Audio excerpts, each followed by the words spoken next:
The first time Daniel walked into the Silver Star Casino, he told himself it was just for fun. Just a little noise, a little light, a little luck. The slot machines chimed like tiny celebrations. The roulette wheel spun like it already knew his name. When he won $600 on his third spin, he felt chosen. Special, untouchable, that was the hook. At first, it was harmless. Friday nights, then Saturdays too, then lunch breaks, then sick days. Daniel started measuring time in losses and near misses. He stopped hearing the alarms in his own life, the unpaid bills, the eviction warning folded on the kitchen table, the way his sister stopped inviting him to family dinners. He told himself he was due. He just needed one big win to fix everything. One night, after losing his last $2,000, money meant for rent, he sat in his car in the casino parking lot until sunrise. The lights inside were still flashing.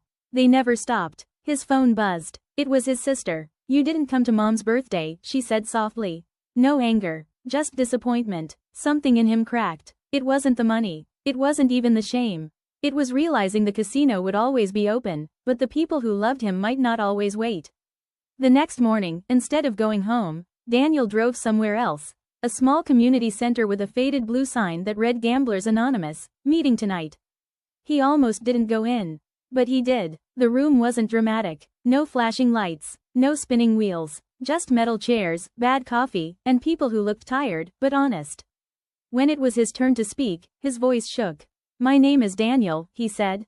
"And I can't stop." For the first time in years, he told the truth. Recovery wasn't a movie montage. It was messy. He relapsed once, then twice. But each time, he called someone from the group instead of driving to the casino. He handed control of his finances to his sister for a while. He deleted betting apps. He took a second job to pay off debts instead of chasing jackpots. Slowly, the silence in his apartment stopped feeling empty. It started feeling peaceful. Months passed. The day he finally paid off his last gambling debt, he didn't celebrate with fireworks. He celebrated with dinner at his sister's house. His mom hugged him longer than usual. No one mentioned the past. They didn't need to. A year later, Daniel stood in that same community center, coffee in hand, watching a new guy linger near the door, the same way he once had. Daniel walked over. "First time?" he asked. The man nodded. Daniel smiled gently. "You don't have to do this alone." The casino lights were still flashing somewhere across town. But Daniel wasn't looking at them anymore.